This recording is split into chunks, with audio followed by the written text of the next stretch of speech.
Hola, ¿qué tal? ¿Cómo están? Bienvenidos a esta que es nuestra quinta clase de literatura argentina. Espero que estén muy bien, espero que les haya gustado el taller de la clase pasada. Estuve leyendo ya las intervenciones, me gustó mucho lo que hicieron con los poemas de Hellman.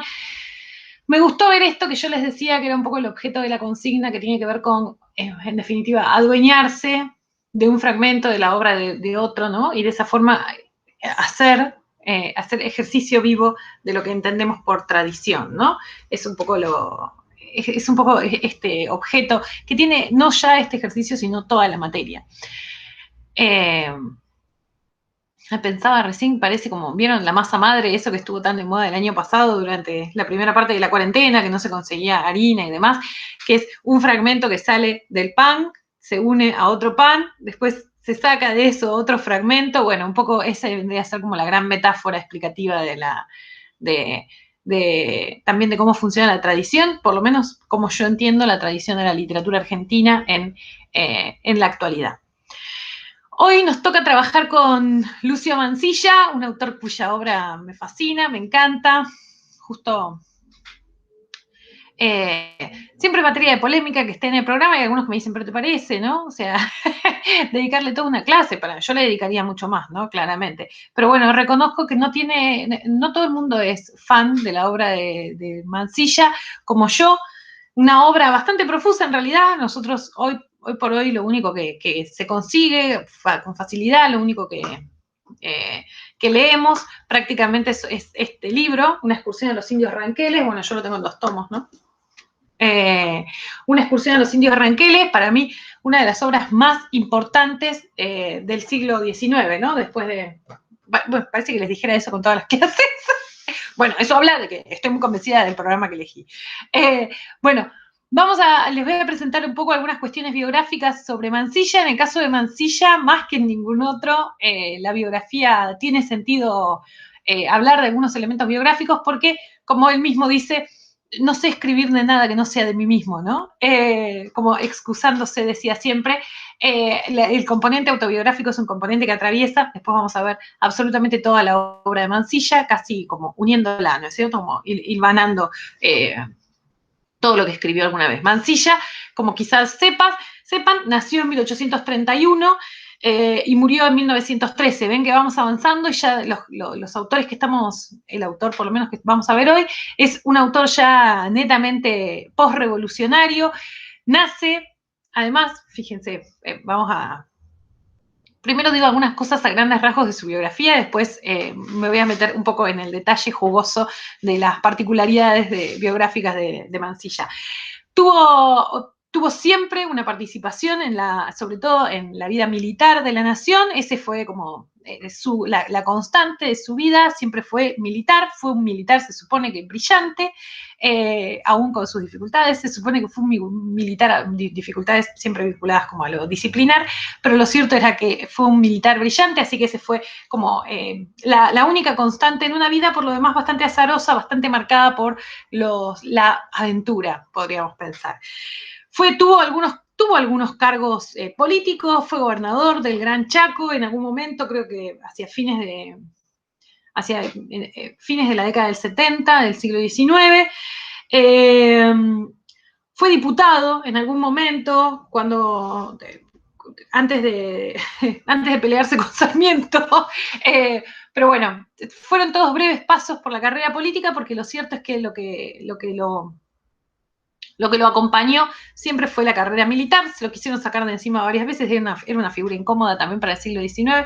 Se lo quisieron sacar de encima un montón de veces, no pudieron porque era muy buen militar, incluso sus propias tropas lo reclamaban, así que lo necesitaban, ¿no? Cada tanto, Sarmiento incluso en un momento lo echó y después lo tuvo que volver a llamar. Bien, antes entonces de empezar con algunas otras cosas, es necesario hacer la aclaración.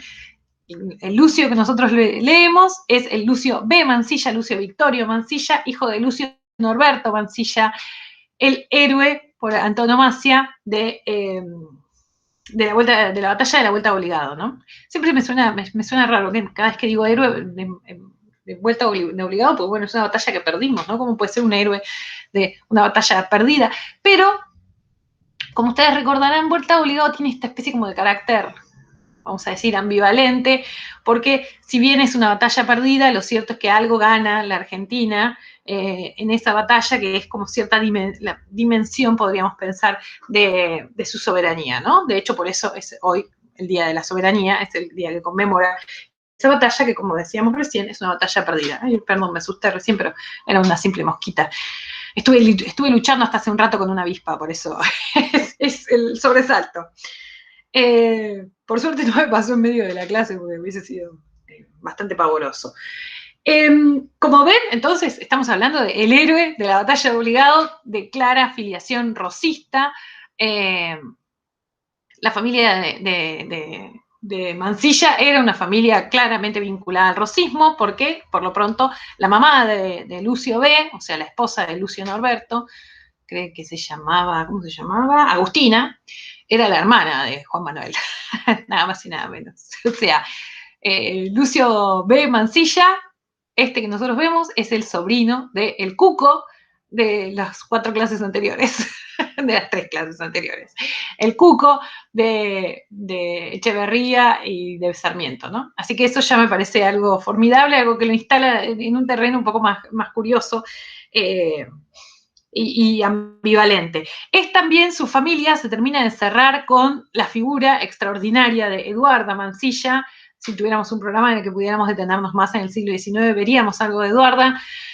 Eduarda fue escritora, fue igual que Lucio, una escritora viajera, escribió una serie de crónicas de su viaje por el sur de los Estados Unidos.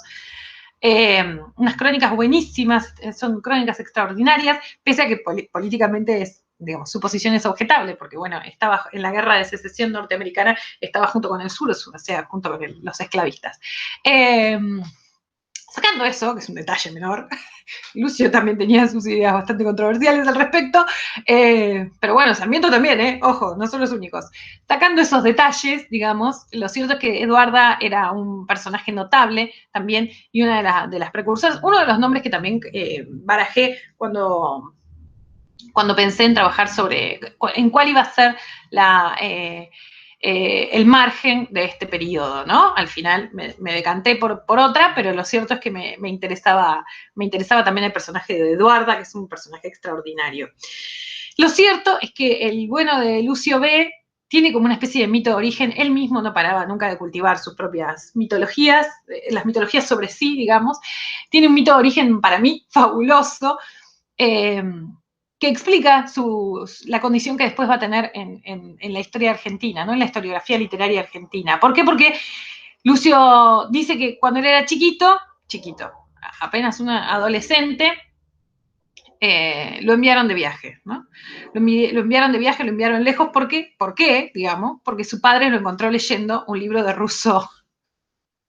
Y el padre le dijo literalmente: un sobrino de Rosas no puede leer Rousseau. Y así fue que lo mandó a estudiar al extranjero, hizo el viaje iniciático, un poco del que hablábamos cuando vimos Echeverría. O sea, hizo como una especie de mezcla entre el viaje de Echeverría y el de Sarmiento, porque hizo un viaje iniciático a Europa, ¿no? Con esta idea de beberse de las nuevas ideas que estaban apareciendo. Pero también, fíjense, y ya aparece el carácter diletante que va a marcar claramente al personaje Mansilla. Además de ir a Europa, él mismo elige 2 destinos que claramente eran digamos, lo exótico por antonomasia en ese momento, que era por un lado la India y por otro lado Egipto, ¿no? Debe haber sido el primero, por lo menos el primer escritor argentino que escribió sobre esos dos espacios, muy probablemente el primer argentino directamente que los haya visitado. Así que ahí hay algo interesante también, y algo que lo va a marcar como sujeto, ¿no? Esta idea del permanente peregrinaje y por como los arrabales de Occidente, podríamos pensar, ¿no? Los arrabales del oculto. Vamos a volver una y otra vez sobre esto porque es probablemente una de las características más interesantes de su personalidad, ¿no? Lo cierto es que, y ustedes dirán, bueno, pero entonces, ¿cómo entró en la geografía intelectual de la época un tipo que era nada más y nada menos que el sobrino de Rosas? Bueno, Lo cierto es que el papel que le toca a Lucio Mansilla como interpretar durante la segunda mitad del siglo XIX, siempre va a ser un papel incómodo. Incómodo para todos. Porque en cierta medida podemos pensar que Mansilla era, por supuesto, para los unitarios, un tipo sospechoso, ¿sí? Sospechoso, era sobrino de Rosas, eso lo hubiesen soportado, si no fuera porque no execraba de su herencia rosista, ¿sí? Así que era demasiado federal, claramente, para los unitarios y, por otro lado, también era demasiado unitario para los federales. Entonces, un tipo, vamos a decir, en términos políticos, una especie como de anfibio, que, como decía antes, no terminaba nunca de cerrar en ningún círculo, ¿no? Para el momento. Él decía, hizo esta especie de peregrinaje, no es el peregrinaje patriótico, pero hace este peregrinaje y vuelve, por supuesto, vuelve para Caseros, vuelve para 1852, para pelear del lado de Rosas. Chan, como después, Sarmiento no lo quería para nada y ahora vemos un poco la razón de ser de eso, ¿no? Pierde, por supuesto, en Caseros y se va por un breve tiempo a manera de exilio, también creo que vuelve ahí a Europa.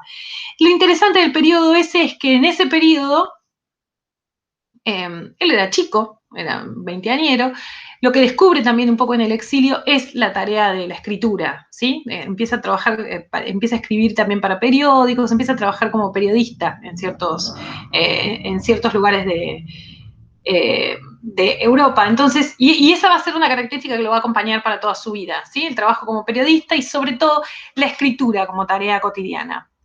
Mansilla llevaba unos diarios que son célebres, ¿sí? Es como una especie de los diarios de Piglia, ¿vieron? Que incluso hay una película que se llama 327 cuadernos, que es de Andrés Di Tella, que es un documental sobre Piglia. Bueno, así de célebres eran los diarios de Mansilla, diarios que él llevaba desde muy joven, más o menos desde este periodo. Vuelve un poco después, también vuelve como siempre necesitado, un poco llamado por su tarea militar, que era la que lo convocaba, pero tiene tanta suerte que se pelea en el 56, creo que se pelea con José Mármol, porque José Mármol edita, no sé si lo recuerdan esto de la escuela secundaria, edita un libro que a veces se lee en secundaria, para mí es un embole, lo digo con humildad.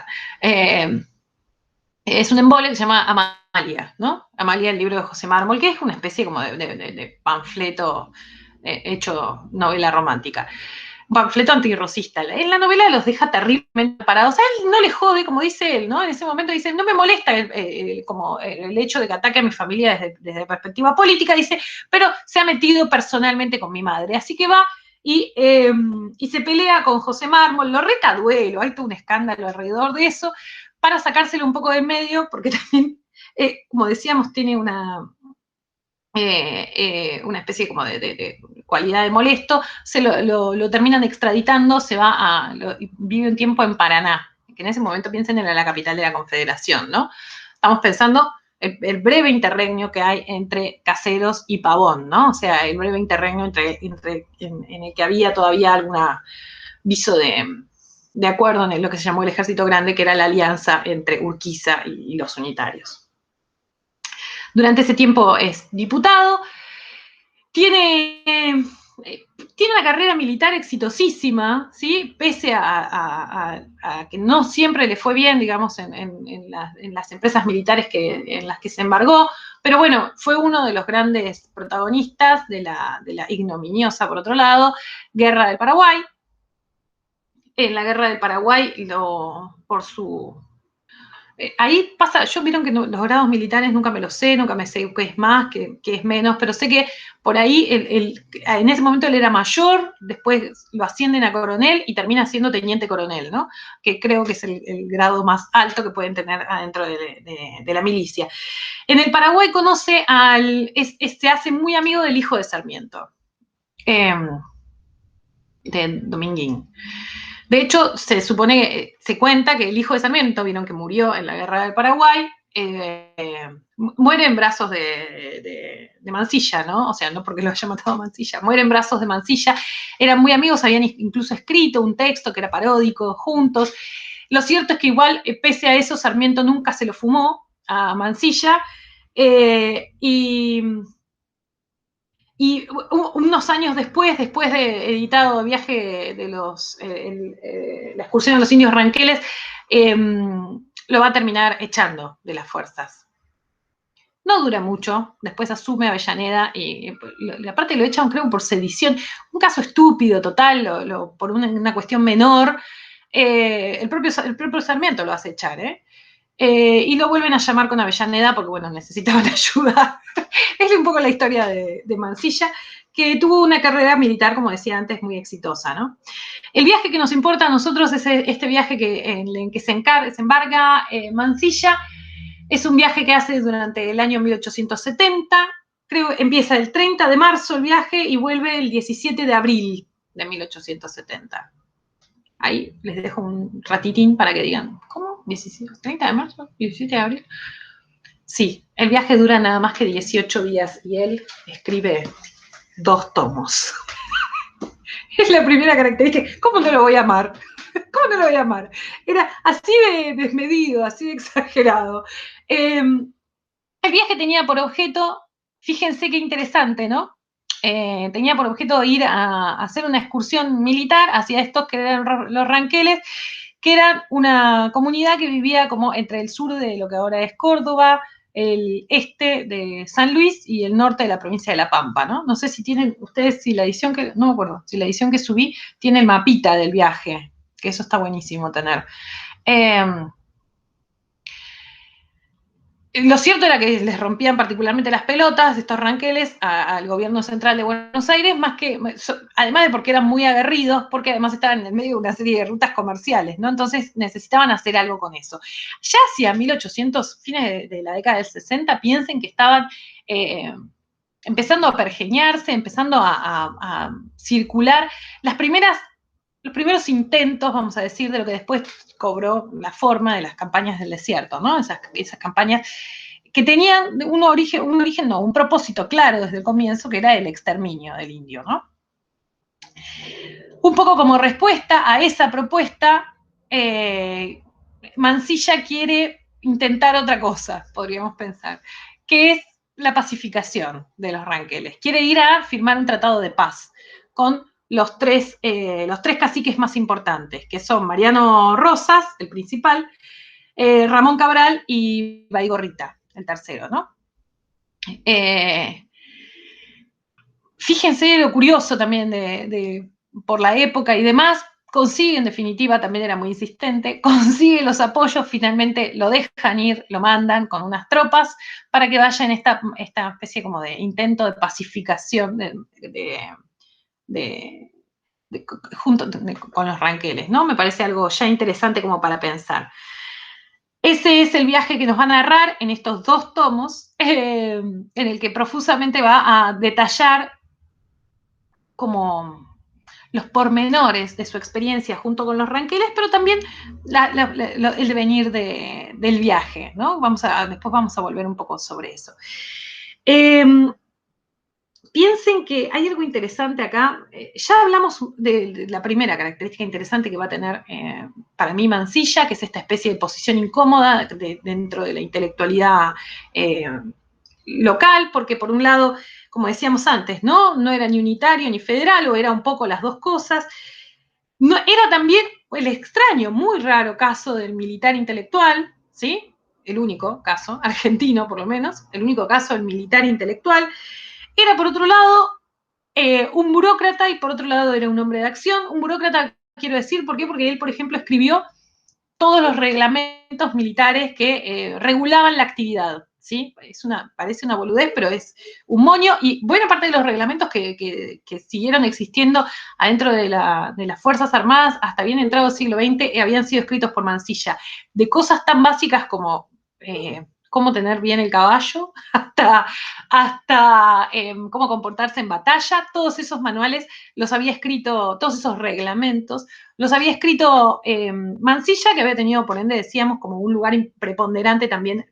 Por eso también era considerado por sus propios pares un sujeto de importancia, ¿no? Porque aparte conocía al dedillo la actividad. Entonces, era un burócrata, un tipo de escritorio, pero a la vez un hombre de acción al punto de que vivió siempre en batalla. Él decía, yo vivo más en mi caballo que en cualquier otro lugar. Decía, yo soy capaz de hacer cualquier cosa arriba del caballo. Decía, puedo dormir incluso arriba del caballo. Arriba del caballo estoy más cómodo que en ningún otro lugar del mundo, ¿no? Ese era su leitmotiv. Bueno, la forma, la estructura, fíjense, voy a plantear algunas cosas generales sobre una excursión a los indios ranqueles. Por supuesto, ustedes tenían que leer solamente tres partecitas, 3 capítulos. La forma, habrán observado ustedes, a partir de lo que leyeron, es que son una serie de cartas. Estas cartas están escritas a un sujeto real, Santiago Arcos, y fueron publicadas, y esta es la parte interesante, fueron publicadas también en un periódico, La Tribuna, inmediatamente después de que volvió de la excursión, a partir de mayo y hasta noviembre de 1870. Y hacia fines de 1870, en noviembre o diciembre, salieron editadas en libro por primera vez. Fíjense que esto para los ritmos del siglo XIX es inéditamente veloz, ¿no? O sea, el tipo escribe algo en abril, sale publicado en los diarios en mayo, a partir de mayo, y ni bien termina de ser publicado de forma periódica, es editado en forma de libro.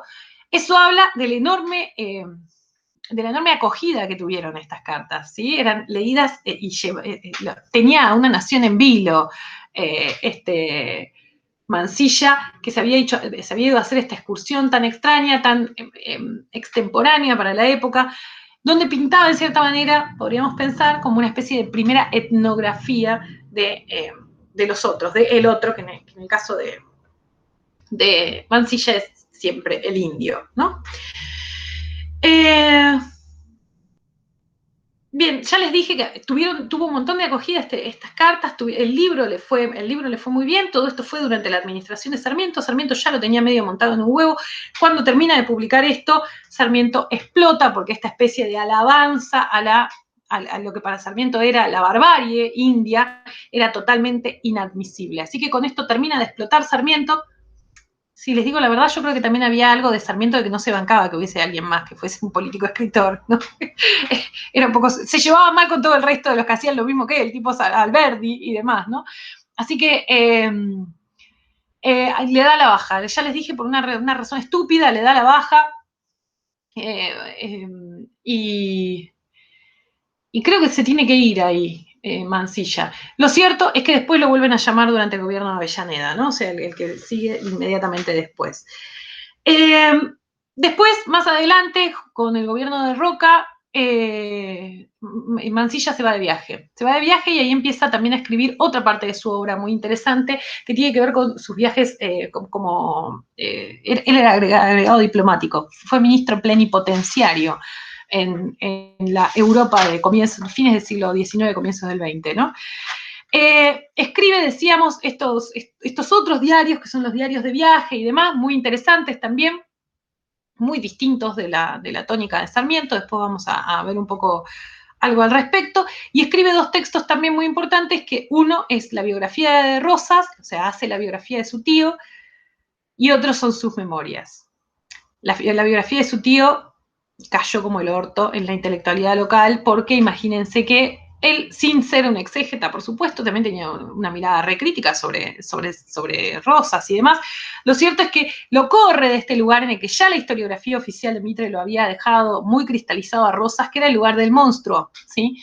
Lo corre y hace una biografía de una persona, de un ser humano, ¿no? Y eso cae muy mal, es una suerte de ensayo que tiene algo histórico, pero también tiene mucho de psicológico. La obra es interesante. Yo leí solamente fragmentos porque lo cierto es que, fíjense, al punto de que no se ha vuelto a publicar, ¿no? O sea, las únicas copias que se consiguen son de hace 1000 años. Escribe, les decía, también unas memorias y le publican una serie de relatos que él va editando en algunos periódicos, a los que él denomina causeríes, ¿no? Las causeríes, que son en definitiva, él dice que son charlas, ¿no? Que en realidad son reflexiones, podríamos pensar como una especie de antecedente de las aguafuertes de Art o algo por el estilo. Lo cierto era que es un género que le es muy propio a él, que tenía también muchísimo auge en ese momento. Es propio de él, pero lo hicieron muy popular también, la gente lo compraba el diario para leerlo. Y dentro de los cuales hay una que para mí es muy buena, de estas que también es una cosería, que es una que se llama, no me acuerdo si lo subí ya al Classroom, si no cualquier cosa lo puedo subir después, que se llama Los 7 platos de arroz con leche, en el que narra un encuentro con su tío, Rosas, de cuando él es chiquito. Es un texto muy, muy simpático, está muy bueno, es un poco largo, por eso no sé si subirlo, pero es muy interesante también para trabajar. Lo cierto es que este Mansilla, que tiene este derrotero vital, muere en París, como les decía antes, este derrotero vital tan azaroso, tan plagado de aventuras, también nos viene a nosotros, vieron que siempre me interesa que pensemos en los modelos de intelectual que aparecen con cada uno de los autores y autoras que vamos viendo. Lo cierto es que podemos pensar que Mansilla es la prefiguración de un tipo de escritor que va a tener mucho, va a tener bastante, va a ser bastante popular hacia comienzos del siglo XX en Europa, pero que nosotros, si se quiere, un poco antes, que es el escritor viajero, ¿sí? La idea de que el cronista de viajes, ¿no? Va a ser un tipo de crónica muy especial que se va a poner de moda, como les decía, a comienzos del siglo XX, ¿no? En Europa. También es Mansilla el primero, no el único, pero el primero de los exponentes de un fenómeno también general, pero que en Argentina tuvo sus pequeños exponentes, que es el del escritor, el del dandy, ¿sí? Este tipo que vive bien la vida, que va de viaje, conoce lugares hermosos, trata con personas, vive un bon vivant, ¿no? En definitiva. Es un poco el lugar que después va a ocupar en el siglo XX Adolfo Bioy Casares. ¿Sí? Que son probablemente los dos dandis más importantes que nos ha dado el país, son estos dos, Mansilla y Bioy Casares. Fíjense qué interesante, porque si hay algo alejado del dandy, uno podría pensar, es este tipo que está todo el día, todo el día subido a caballo y tan atravesado por el discurso castrense, ¿no? Por lo militar. Y sin embargo, ven el personaje anfibio, versátil, que representa a Mansilla, se movía como pez en el agua en ambas instancias, ¿no? Por un lado, como en los ámbitos intelectuales, y por otro lado, en el ámbito militar. Me quedé pensando, me acordaba, hay una anécdota que la cuenta Forn en la contratapa también, que le dicen, ¿no? Le preguntan por qué había pasado con su herencia, porque después cuando ya es viejo tenía muchos problemas económicos y demás. Después igual se supo que en realidad no había heredado tanto, ¿sí? Ya su familia ya tenía más deudas que otra cosa cuando le tocó a él la herencia, pero él decía, no, lo que pasa es que yo también malgasté mucho el dinero, dice, porque bueno, hice viajes, viví la buena vida, dice, pero lo malgasté bien malgastado. lo pinta de cuerpo entero, ¿no? Lo malgasté bien malgastado, así es como hay que malgastar el dinero, ¿no? Me parece hermoso eso. Ojalá yo tuviera dinero para malgastarlo, ¿no? Ahora que lo pienso. No tengo ni siquiera el propio. Qué desgracia. Bueno. Vamos entonces ahora, si les parece bien, a pensar algunas cosas sobre excursión a los indios ranqueles. Este libro que les decía yo está muy como escrito en el calor de la circunstancia, que para mí presenta algunas paradojas, como hasta podríamos pensar como desde la filosofía de la escritura, ¿no? La primera de las paradojas tiene que ver con el espacio, perdón, con el tiempo. ¿Qué pasa con la unidad de tiempo? ¿Cómo puede alguien escribir 2 tomos sobre 18 días de su vida, ¿no? Bueno, ahí me parece, hay como una especie hay que entender bien el género al que pertenece la novela, ¿no? La novela, miren, bueno, la novela, ¿por qué no? Porque así como es un texto que algunos podrían pensar tiene como cierto carácter hasta incluso como de etnografía, ¿no? Como cierto carácter antropológico, lo cierto es que el texto también narra como una suerte de viaje interior, ¿sí? Interior, me refiero no al interior del país, el interior del sujeto, ¿sí? Es también, en cierta medida, un viaje de autoconocimiento el que se presenta, me parece a mí, en Ranqueles. Y eso es lo que explica, lo que da cuenta de por qué este tiempo tan expandido que aparece en el relato, de cada día tan llevado como a sus últimas además de ser muy detallista y demás, ¿no? Pero todos entendemos que aún si narrara en tiempo real esos 18 días, no haces las 500 páginas que escribiste, ¿no? ¿Se entiende? Ahí pasó algo del orden como de lo... Eh, de lo metafísico, ¿no? De lo epistemológico sobre la escritura. Hay ahí un descubrimiento de otro orden. Bueno, eso es lo que también me interesa que nosotros veamos cuando ustedes vean, cuando lean este libro, que no les voy a negar, espero que sigan leyendo más allá de lo que yo les señalé que leyeran, ¿no? Bien. Fíjense, la otra cuestión para mí del orden como de lo metafísico que nos viene a presentar y que un poco nos sirve de contrapunto respecto de Sarmiento, bueno, y por qué no también de Echeverría, es lo que tiene que ver con el rol de la experiencia. ¿Se acuerdan que cuando hablábamos de Sarmiento decíamos, parezco loca, ¿no? Pero créanme que hay una mosquita, que me está rondando, créanme, que no es locura mía. ¿Se acuerdan que cuando hablábamos de Sarmiento decíamos, bueno, por un lado Sarmiento... los viajes que hacía y demás eran todos de constatación, ¿no es cierto? Porque el verdadero saber, el verdadero conocer el espacio, era en realidad el conocer teórico, ¿no? O sea, yo sé Marruecos porque leí Marruecos, ¿no? Voy a Marruecos y constato lo que yo ya sabía, porque había leído sobre Marruecos un montón. Bueno, ¿qué pasaba ahí, decíamos, con la experiencia, la vinculación entre la experiencia y la escritura? Bueno, Mansilla va a ser un escritor como de otro orden. Va a ser, en un montón de cosas, no va a ser un escritor del siglo XIX. En esta, muy particularmente. ¿Por qué? Porque él va a decir, yo escribo solamente por haber vivido. Dice, como viví, eso considero que es la motivación suficiente para la escritura. Eso no implica, y él también era consciente, el alto grado de ficcionalización que tiene todo lo que escribe, ¿no? No solo una excursión a los indios ranqueles, también todas las coserís que escribió, ¿sí?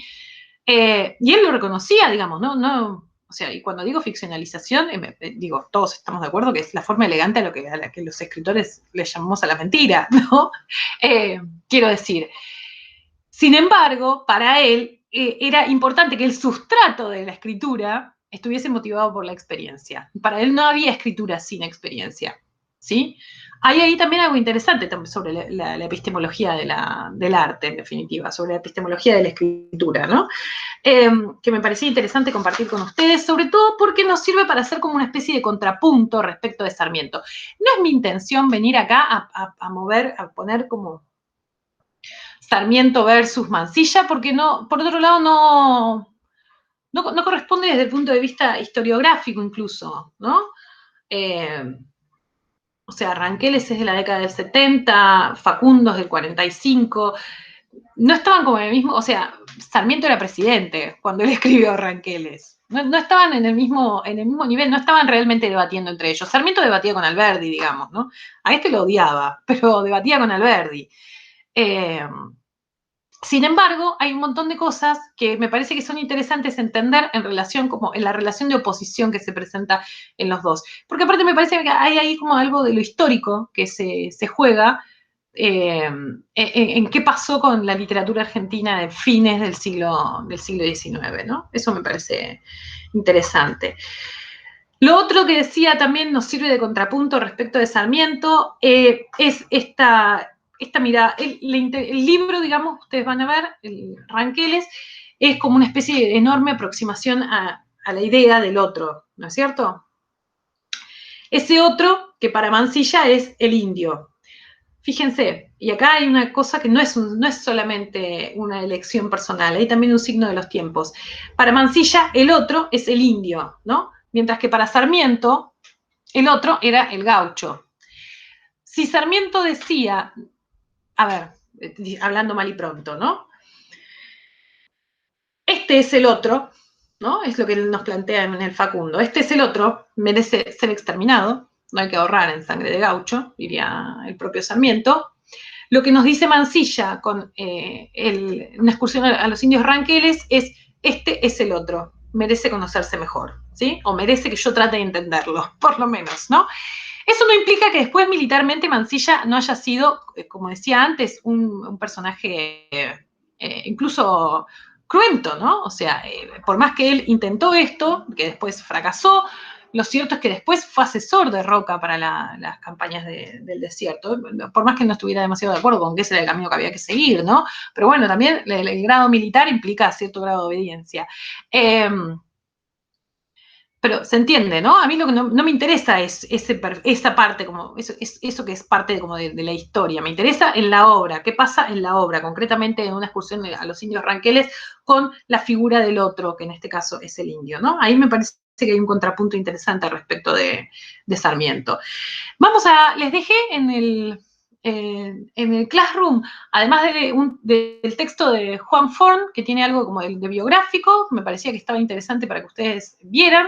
Es un texto además delicioso, vieron como todo lo que escribe Forn. Bueno, yo soy fan, así que no es muy objetivo, pero créanme que es muy lindo, en serio.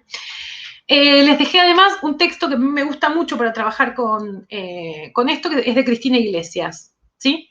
Que trabaja sobre Mansilla. Hay un montón de gente que trabaja sobre Mansilla. Mansilla se puso un poco de moda, podemos pensar, en los últimos 20, 30 años.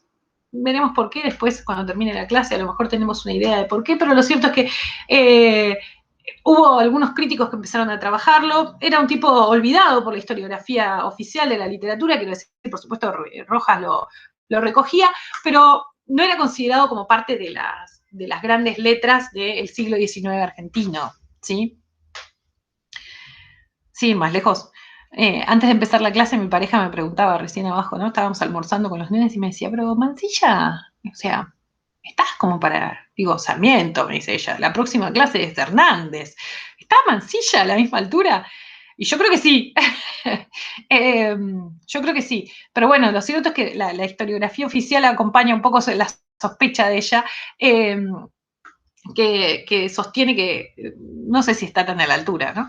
Del resto. Bueno, hay Iglesias decía, volviendo un poco a esto, siempre me parece interesante igual darles a ustedes qué es lo que pasa con la crítica también, ¿no? Cómo empieza de no prestar atención a algo, empezar a prestar atención, por qué, tratar de preguntarnos por qué sucede una cosa o la otra, siempre para mí son enigmas interesantes. Iglesias va a trabajar bastante sobre el texto y nos va a traer algunas impresiones interesantes para trabajar sobre Ranqueles. Ranqueles es, para el propio Mansilla, él denominaba que era una calavereada militar. Me encanta la denominación, lo decía siempre, ¿no? Bueno, había sido una calavereada militar, una suerte de aventura para correr mundo desde la perspectiva de los militares, ¿no? Pero lo cierto es que empieza que el proyecto del libro es interesante ya desde el vamos. El proyecto de los textos, podríamos pensar que después se convierte en un libro, pero digamos, el proyecto lo que nos llega a nosotros, que es el libro, es interesante desde el vamos por la propuesta. El propio Mansilla decía, ¿no? Dice, fíjense, me copié esta cita para leerles porque me parece formidable. Dice, prefiero la barbarie a la corrupción, como prefiero todo lo que es primitivo a lo que ya está empedernido y no es susceptible de variación, ¿no? Fíjense que ¿cómo le va a caer bien a Sarmiento a alguien que dice eso? Prefiero la barbarie antes que la corrupción, ¿no? Antes que la corrupción que genera esta civilización. Y prefiero, por otro lado, lo primitivo, fíjense, ¿no? A todo lo que ya está empedernido y no es susceptible de modificación. Me parece genial esa idea y es un poco, me parece, el proyecto del libro. El libro... Bien, después voy a volver un poco sobre cómo se concreta eso o no. Iglesias lo que sostiene, me parecía interesante traerles a ustedes 2 o 3 ideas del texto. El texto está todo muy bueno, o sea, antes había elegido otros, pero me parecía que eran como más densos. Este texto está todo muy bueno y es bastante sucinto, así que les recomiendo mucho la lectura.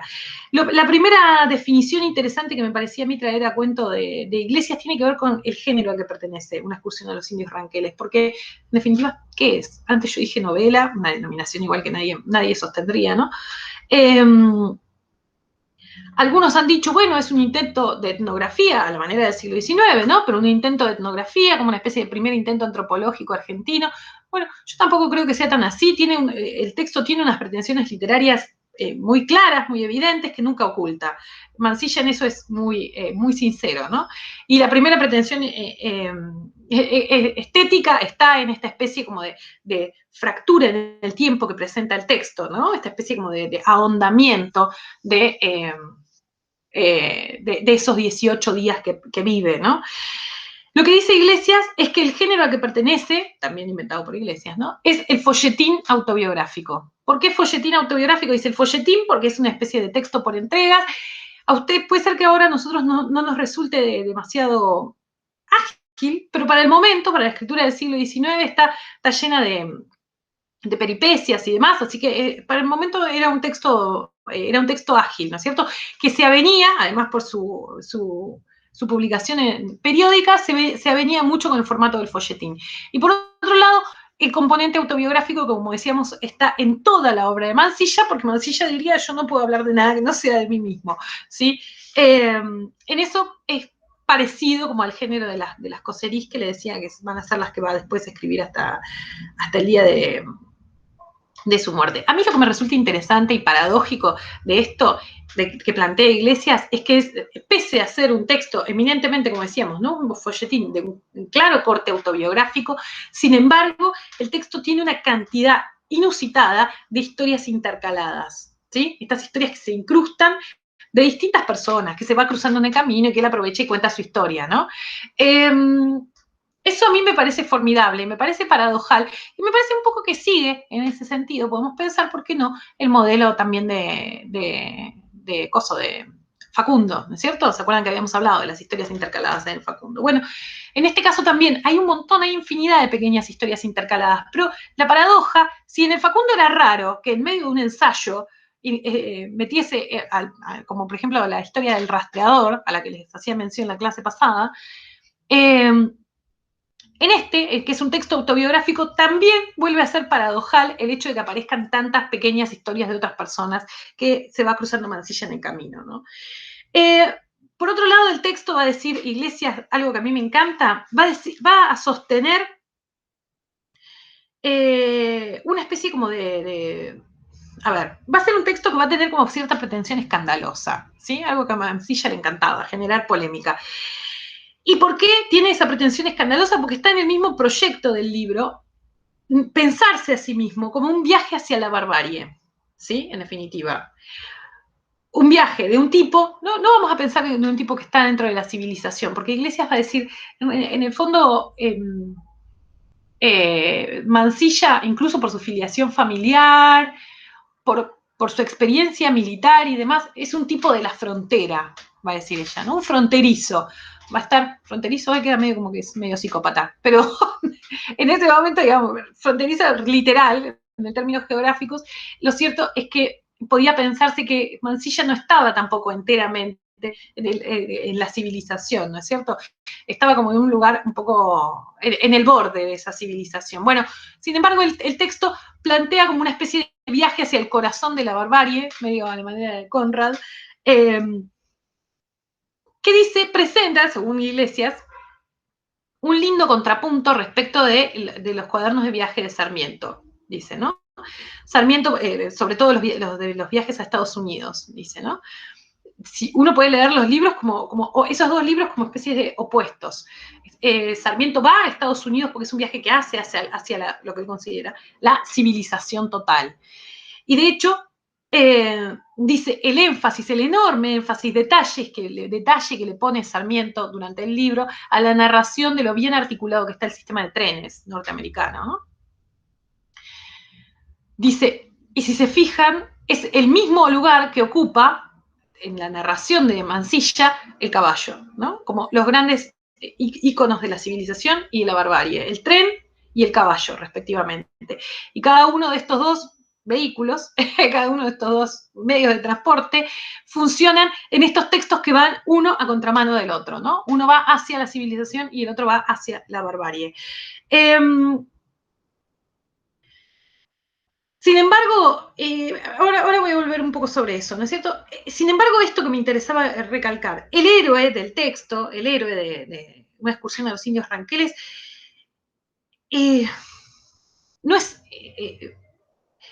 a ver, no es un bárbaro, por supuesto, el héroe es el narrador, ¿no? El propio Mansilla, si creemos el pacto autobiográfico que nos propone. El texto decía, el héroe no es un bárbaro, pero tampoco es un civilizado, ¿no es cierto? Es una especie a ver, es una especie de civilizado que elige narrar el placer del contacto con la naturaleza, ¿sí? Y ahí también está la enorme diferencia con lo que ustedes leyeron de Sarmiento. Para Sarmiento la naturaleza era una amenaza, ¿no es cierto? La naturaleza era el lugar donde radicaba la barbarie y la naturaleza es aquello a lo que hay que domeñar. La tarea civilizatoria es esa, dominar a la naturaleza, ¿no es cierto? En ese sentido, Mansilla nos presenta como una especie de situación completamente extraña, ¿no? Para el siglo XIX también. La naturaleza es algo digno de admiración. Acá viene una paradoja para mí extrañísima, no, pero algo interesante para pensar en relación como al romanticismo, ¿no?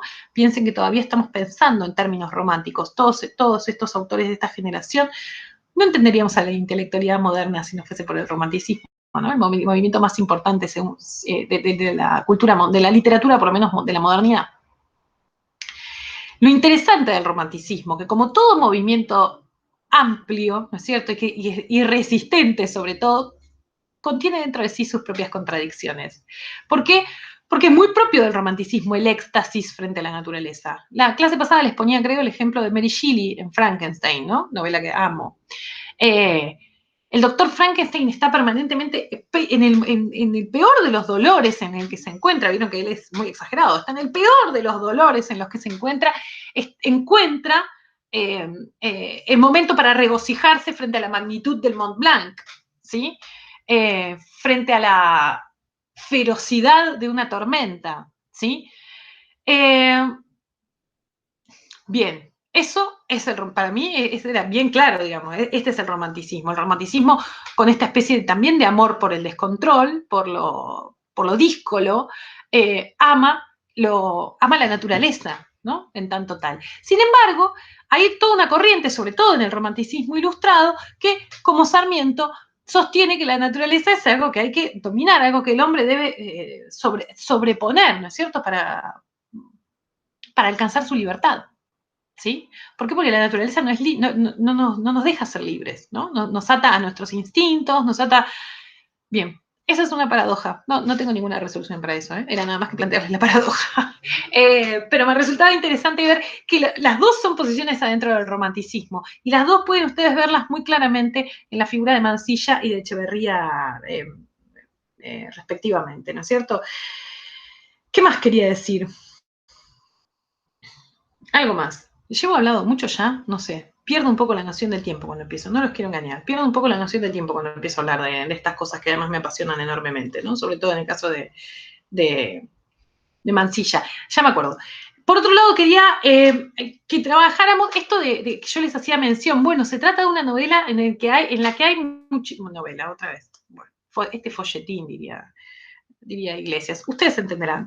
Se trata de un libro, entonces, en el que el tiempo cumple un rol fundamental, esta especie de tiempo extendido, de tiempo expandido. Lo que va a decir Iglesias, que es interesante acá, es que hay enormes zonas del viaje en las que no pasa absolutamente nada. Eso, si alguno se puso a leerlo por su cuenta, no pasa absolutamente nada. Y son zonas que están enormemente expandidas, se les dedica un montón de espacio en el viaje, ¿sí? Piensen esto. Para que él vea a Mariano Rosas, que es el primero de los caciques con los que se encuentra, él lo ve recién en el capítulo 25. Es hermoso. Una excursión a los indios ranqueles. Los indios ranqueles aparecen en el capítulo 50. ¿Sí? Todo lo otro es la experiencia del viaje. Y acá Iglesias hace especial hincapié. Dice, la experiencia es el viaje. ¿Sí? No es el encuentro, no es el relato en sí mismo se fundamenta en las características de este viaje, ¿sí? Y este viaje también, me parece a mí, entra dentro de una tradición, o quizás podríamos pensar que inaugura una tradición de la literatura nacional de trabajar con la espera, ¿no? Con el rol de la espera. Mansilla, en definitiva, está todo el tiempo esperando. Bueno, espera, a ver cuándo lo va a ver Mariano Rosas, ¿no? Los capítulos anteriores. Bueno, a ver cuándo te va a ver. A ver, la espera que significa el transporte de un lugar hacia el otro. Todas cosas muy morosas, que él le da mucho detalle. A mí me parece que decía, inaugura una tradición de la literatura argentina de trabajo sobre la espera, de la cual siempre digo, me parece que el mejor exponente es Sama de Antonio Di Benedetto, ¿no? No sé si la leyeron, o antes estaba en el programa, pero la saqué. Sama es la novela de un tipo que en la época de la colonia está esperando que le llegue el traslado, ¿sí? Está como en el límite, creo que está en Paraguay, ahora no me acuerdo, está esperando que le llegue. Hizo una película hace un par de años, Lucrecia Martel. Fíjense qué interesante, ¿no? Está Sama, que para mí tiene mucho que ver acá con Ranqueles. Sama, Martel hace la película y después Selva Almada hace un libro sobre la filmación de la película de Martel. Fíjense, ven que la tradición vive en la literatura argentina, ¿no? La tradición es ese magma que está ahí permanentemente haciendo ebullición abajo nuestro. Decía, Sama es sobre este tipo que está esperando, toda la novela se la pasa esperando, no pasa ninguna otra cosa, ya les adelanto. Tiene esa dedicatoria hermosa, de la que creo que ya les hablé, que es a todas las víctimas de la espera, ¿no? Les dedica la novela. Bueno, es una tradición larga dentro de la literatura de la espera. No pasa absolutamente nada en Sama, no es así en Los Indios Ranqueles, él después, como decíamos antes, tiene mucha peripecia el libro también, se encuentra con los caciques, tiene sus charlas, tiene sus diálogos, tiene sus cuestiones picantes también que detallar. Pero me parece que es interesante pensar también en qué pasa con la dimensión del tiempo y qué pasa con el viaje como tópico de la literatura, ¿no? Un tópico que, como decíamos, va a explotar un poco después, en realidad, en Europa. ¿Qué más quería comentarles? Bueno, lo que va a decir Iglesias se entronca después con algo que dice Viñas, pero me parece interesante traerlo a colación como para ir cerrando estas ideas que vinieron sobre los textos. Dice Iglesias que los dos polos amenazadores de la serie bárbara que trabaja, Mansilla puede narrar, dice Iglesias, los dos grandes polos amenazadores de la serie liberal, ¿no? Por un lado, los indios y por otro lado, los federales, ¿no? Él dice Mansilla en un momento, dice, conozco a los indios porque estuve entre ellos y fui como ellos, del mismo modo que soy el único hombre de letras en este país que sabe bien a Rosas, ¿sí? Esto dice Mansilla sobre sí mismo. Observan otra vez la paradoja esta de ¿qué es conocer? Dice, conozco a los indios porque viví con ellos y porque soy como ellos, dice, ¿no? ¿Se acuerdan? La oposición epistemológica respecto de la posición de Sarmiento, ¿no es cierto? Conocer el espacio es tener la información teórica sobre ese espacio. Bien, fíjense acá, ¿no? La experiencia es el viaje, por otro lado, y finalmente esto que es imprescindible, ¿no es cierto? Conocer algo, conocer a alguien es haber estado ahí, haber vivido y ser un poco como ese otro al que se lo denomina, ¿no?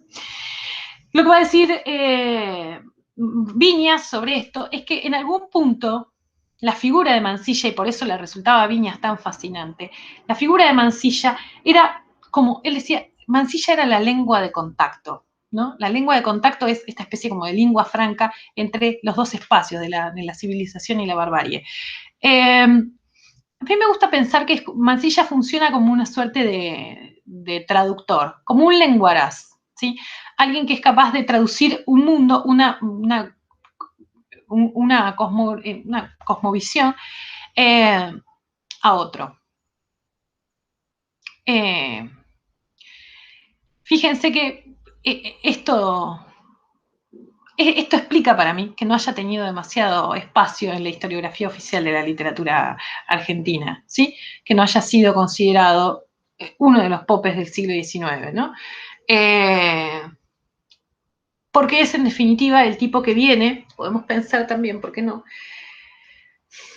Voy a decir algo capaz, estoy exagerando, pero que viene como a plantear como la tercera vía, ¿no?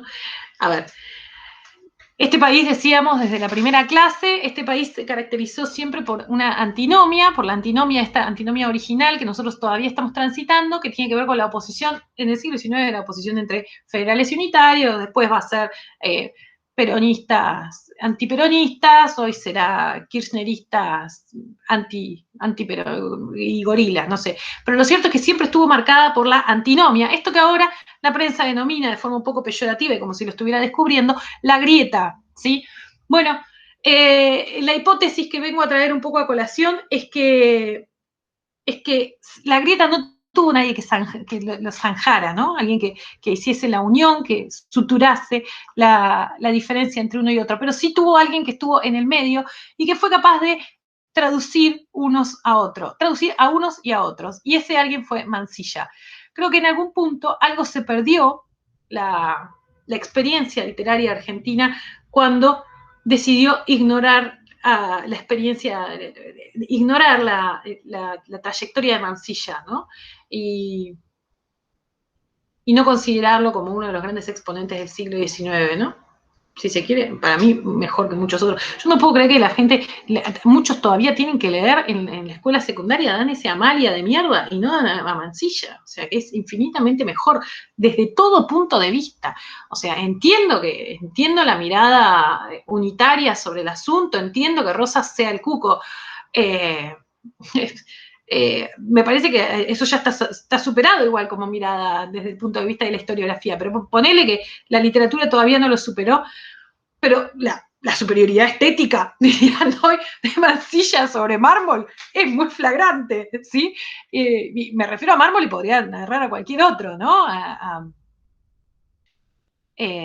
Alberdi cuando hace el gigante Amapola, que todavía también lo van a leer en la secundaria, el gigante Amapola, porque es paródico, qué sé yo, bueno, ponele. Paródico es Mansilla, es que causa risa leerlo, el texto. Pero bueno, nada. Quiero decir, algo para mí se perdió en esa especie como de abandono total del único que logró traducir una cosa y la otra, y que por ende quedó un poco afuera de los dos mundos, ¿no?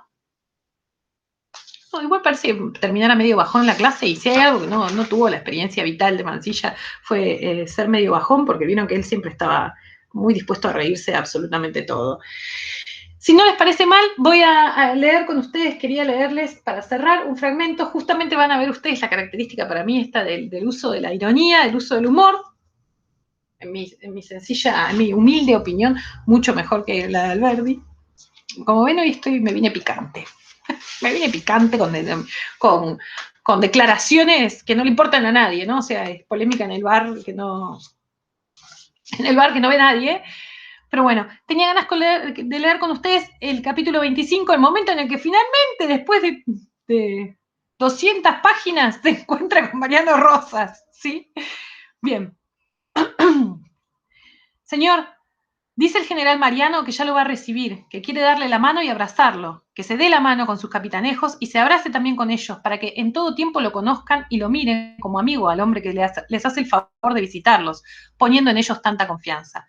Observen otra cosa que para mí va a tener el texto, que es formidable y que les pasa el trapo a todos sus contemporáneos, que es lo bien que logra capturar la oralidad, ¿sí? Cuando hace los trabajos estos de discurso directo, uno le cree realmente que los personajes hablan así, ¿sí? Como ya vimos, es toda una falacia, siempre es un artificio, ¿no? Pero lo bien que le sale la oralidad. Y el enorme contraste que hay entre la oralidad, ¿no? Y después su pluma, que es una pluma tipo Florida al mango. Pasando por los mismos trámites, fue despachado el mensajero con un recadito muy afectuoso y cordial. Mora volvió a conversar con Cañupán y me dijo después: señor, dice Cañupán que ya puede adelantarse a darle la mano al general Mariano, que haga con él y con los demás, que salude, lo mismo que ellos hagan con usted. ¿Y qué diablos van a hacer conmigo?, le pregunté. Nada, mi coronel, cosas de los indios, así es esta tierra, me contestó. Supongo que no será alguna barbaridad, agregué. No, señor, es que han de querer tratarlo con cariño, porque están muy contentos de verlo, y medio achumados, repuso. Pero poco más o menos, ¿qué me van a hacer? Ya empieza a sospechar. Proseguí. Es que han de querer abrazarlo y cargarlo, respondió.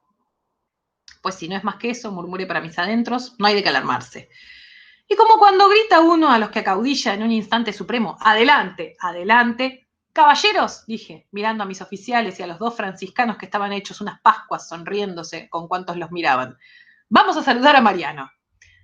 Avancé, me siguieron. Llegamos a tiro de apretón de manos del cacique y comenzó el saludo. Mariano Rosas me alargó la mano derecha, se la estreché. Me la sacudió con fuerza, se la sacudí. Me abrazó, cruzándome los brazos por el hombro izquierdo. Lo abracé. Me cargó y me suspendió vigorosamente, dando un grito estentorio. Lo cargué y suspendí dando un grito igual.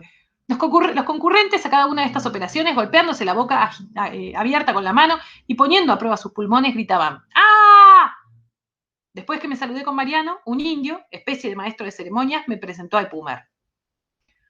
Nos hicimos lo mismo que con su hermano, en medio de incesantes y atronadores ¡ah! Luego vino Relmo, igual escena a la anterior. ¡ah! Enseguida Cayupán, lo mismo. ¡ah!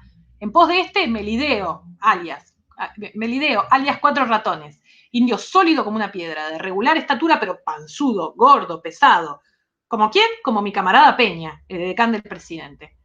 Aquí fueron los apuros para cargarlo y suspenderlo. Mis brazos lo abarcaban apenas. Hice un esfuerzo. El amor propio de hombre forzudo estaba comprometido. No alzarlo me parecía hasta desdoroso para los cristianos. Redoblé el esfuerzo y mi tentativa fue coronada por el éxito más completo, como lo probaron los dados esta vez con más ganas y prolongados, más que los anteriores. Bien, después viene toda una disquisición sobre, para que te des una idea, le dice a Santiago Arco, sería como si yo tuviera que ir y tratar de levantar a José Hernández, ¿no? A Hernández, que ustedes saben era gigante Hernández. Dice, bueno, era más o menos como eso. Así de escena cómica fue. Bueno, el libro está lleno de estas observaciones.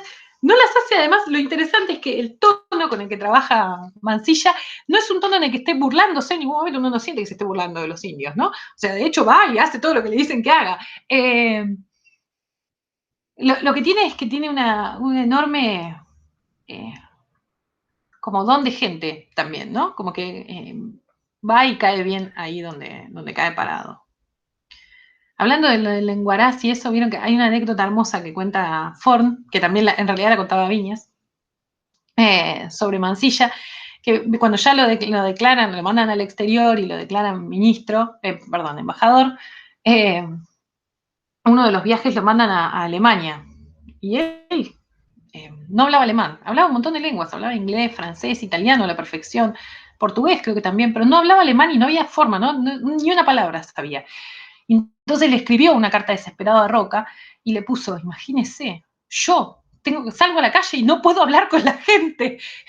Bueno, tal era su necesidad permanente de, como él mismo dice en un momento, ¿no? Dice, bueno, esta especie de carácter comunicativo que tengo, tal era su pulsión por conversar con los otros, también era un poco como una especie de interés antropológico por conocerlos.